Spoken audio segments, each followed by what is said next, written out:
The rain in Lower Manhattan was a relentless, rhythmic drumming against the asphalt, but inside the first precinct, the air was thick with a different kind of pressure, the smell of stale coffee, cheap cigarettes, and the unspoken corruption that greased the wheels of the city. It was 3:15 a.m. The graveyard shift was in full swing, and the tired, cynical eyes of the officers on duty were glued to paperwork that never seemed to end. Suddenly, the heavy double doors of the precinct swung open, not with a bang, but with a slow, deliberate authority that commanded silence. Frank Costello stepped inside. He was dressed in a navy blue overcoat that looked like it had been spun from moonlight. And in his right hand, he carried a vintage, cognac-colored leather suitcase.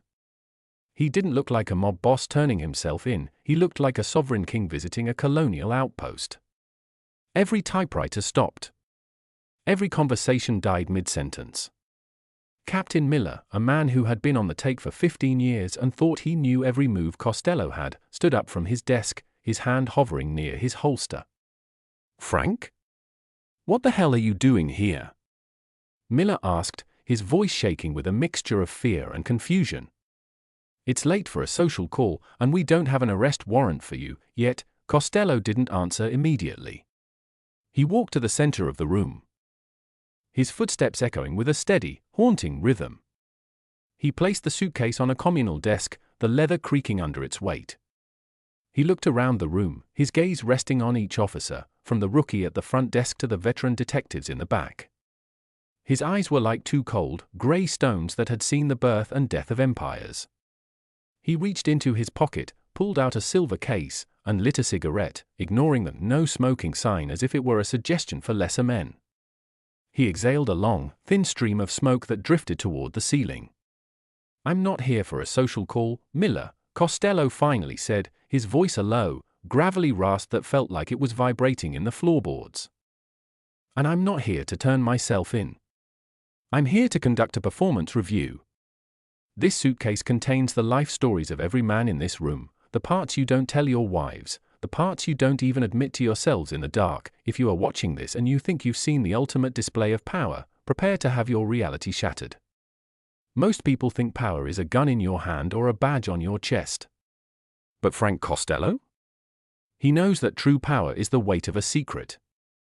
We are breaking down a moment that changed the history of New York law enforcement forever, the night the Prime Minister proved that the law isn't written in books, but in the private ledgers he keeps in his mind. If you want to understand how a single man can walk into an armed fortress and disarm an entire precinct with nothing but a leather bag, if you want to learn the art of absolute leverage, then you are in the right place. Hit that subscribe button right now to join the inner circle of master strategists. Like this video to show that you recognize Costello as the true architect of order. And I want you to go to the comments right now and type secret in all caps. Let's see who among you has the nerves to open the bag. Now, let's go back to that precinct, where the air was about to get a lot thinner for Captain Miller. Miller stepped out from behind his desk, his face a pale mask of bravado. "You're talking crazy, Frank. You've got a bag. So what? You think you can walk in here and intimidate the NYPD with a piece of luggage? Open it up. Let's see the secrets. If it's not a bomb, it's a joke." Costello didn't blink. He reached down and flicked the brass latches on the suitcase. The sound, click, click, was as sharp as a gunshot. He didn't throw it open, he lifted the lid slowly, revealing hundreds of meticulously organized manila folders, each with a name embossed in gold foil on the tab. He pulled out the first one. "Officer Henderson," Costello read aloud. A young officer in the corner froze, his coffee cup trembling in his hand. A very brave man. But apparently, his bravery doesn't extend to his gambling debts. $300,000 owed to a bookie in Atlantic City, a bookie who, as it turns out, works for the Genovese family. If that bookie decides to collect, Henderson, your badge won't be the only thing you lose. Your house, your car, and your pension are all collateral for a debt you can't pay. Henderson looked like he was about to faint. The room was deathly silent, the only sound being the rain outside and the heavy, panicked breathing of men who realized their masks were being stripped away. Costello didn't stop. He pulled out another folder. Detective Sarah Vance. A stellar record in narcotics. But she has a very expensive habit for a specific kind of pharmaceutical, one that she takes from the evidence locker once a month to keep her edge. If Internal Affairs were to see these pharmacy receipts and the security footage I have of the locker, well, Sarah, your career would end in a prison cell, not a promotion. Vance lowered her head, her knuckles turning white as she gripped the edge of her desk. Costello was moving through the room like a ghost, his voice calm, almost educational, as he laid out the sins of the precinct. He wasn't shouting, he was reciting a ledger of souls. Miller tried to intervene, his voice cracking. That's enough, Frank. This is illegal. You can't just come in here and, I can do whatever I want, Miller, because I am the one who keeps this city from burning down, Costello interrupted. His voice dropping an octave, becoming a lethal growl. He pulled out the thickest folder in the bag, the one with Miller's name on it. He didn't open it. He just held it in the air, letting the weight of it speak for itself. In here, Captain, is the paper trail for the renovations on your summer home in the Hamptons. It shows exactly which construction companies paid for the materials, companies that are shell corporations for the docks I control. It also contains the photographs of your meeting with a certain federal witness 3 years ago, the one who disappeared before he could testify against the commission. You didn't just take my money, Miller. You took my protection. And tonight, the protection has reached its expiration date. Miller collapsed back into his chair, his spirit utterly broken. He looked at the suitcase as if it were an altar of judgment. The 20 officers in the room were no longer lawmen, they were subjects of the Prime Minister. Costello had walked into the lion's den and realized the lions were all on his leash. He leaned over the suitcase, his shadow stretching long across the floor. Vito Genovese told you that the era of Costello was over, he said to the room, his eye scanning every face one last time. He told you that he was the new power and that you should start taking his orders. But Vito is a man who uses fear. I am a man who uses reality. And the reality is that I own every mistake you've ever made. I own every debt you've ever accrued. I own your names, your futures, and your freedom. Costello reached into the suitcase one last time and pulled out a stack of blank envelopes. He placed one on each officer's desk as he walked past them.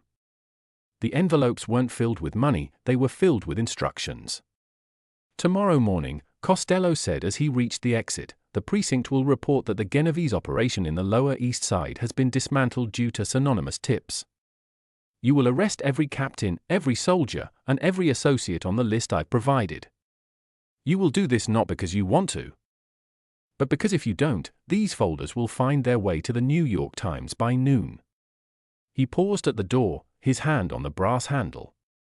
He turned back, his face silhouetted by the streetlights outside. Inside that suitcase, Captain Miller, is the truth. And the truth is that you don't work for the city. You work for me. Sleep well, gentlemen. We have a lot of work to do in the morning. As Costello stepped out into the rain and into his waiting black limousine, the precinct remained in a state of shock. No one moved. No one spoke. The cognac-colored suitcase sat in the center of the room, a silent monument to the absolute dominance of Frank Costello. He hadn't fired a shot. He hadn't offered a bribe. He had simply walked in with a bag of secrets and walked out with an entire police force. The night of the suitcase was over, but the reign of the Prime Minister had just begun a new, even more terrifying chapter. In the back of the car, Costello closed his eyes and allowed himself a small, weary smile. He had audited the law, and the law had been found wanting. The heavy silence that Frank Costello left behind in the first precinct was more suffocating than the humidity of a mid-August night.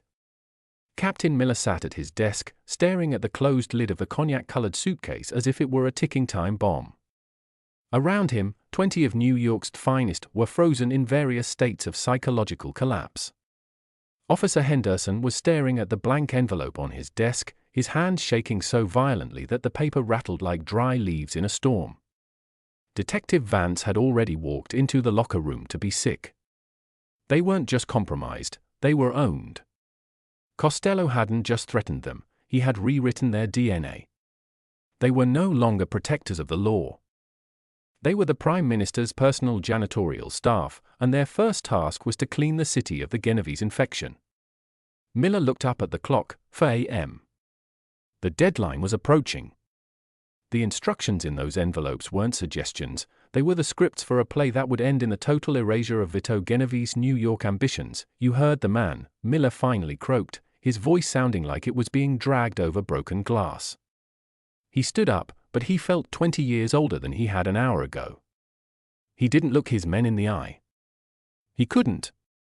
"Suit up. We're doing a citywide sweep.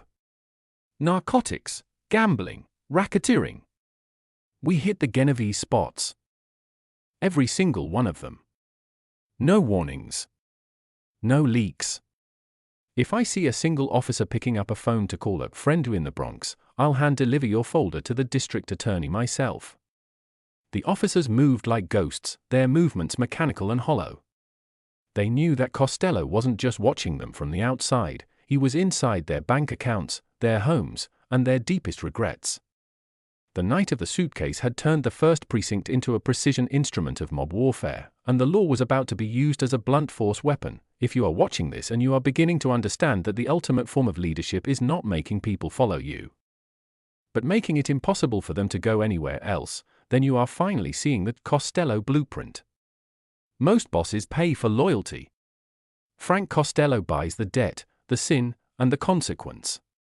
We are breaking down the systemic repossession, the moment where an entire government agency is flipped into a private army without a single dollar being exchanged. If you want to learn how to turn the people who are supposed to arrest you into the people who guard your throne, if you want to master the art of invisible chains, then you are exactly where you need to be. Hit that subscribe button right now to join the masters of the long game. Like this video to show that you recognize the brilliance of the badge and ledger strategy. And I want you to go to the comments right now and type Dominion in all caps.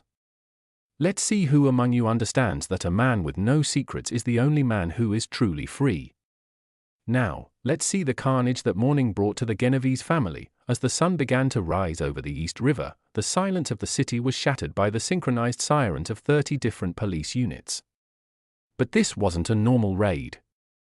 This was a purge.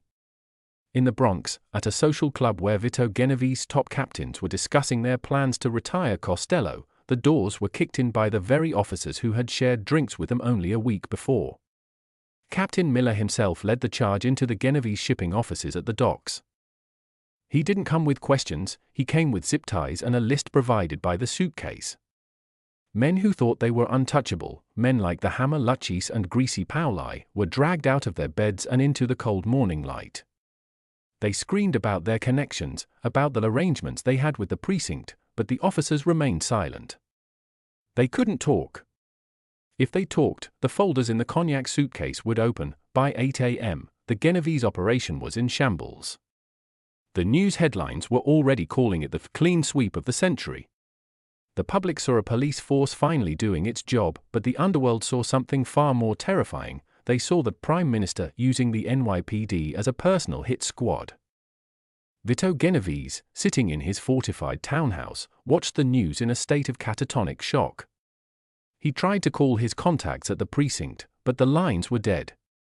He tried to call his judges, but they had suddenly decided to go on extended vacations.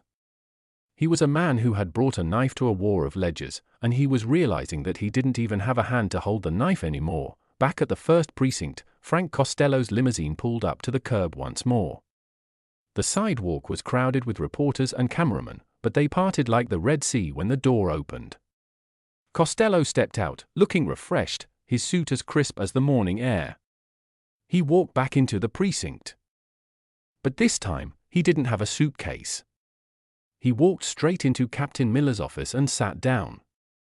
Miller was there, his tie undone, his face covered in the sweat of a man who had just betrayed everything he stood for to save his own skin. "The raids were successful, Frank," Miller said, not looking up from his desk. 84 arrests.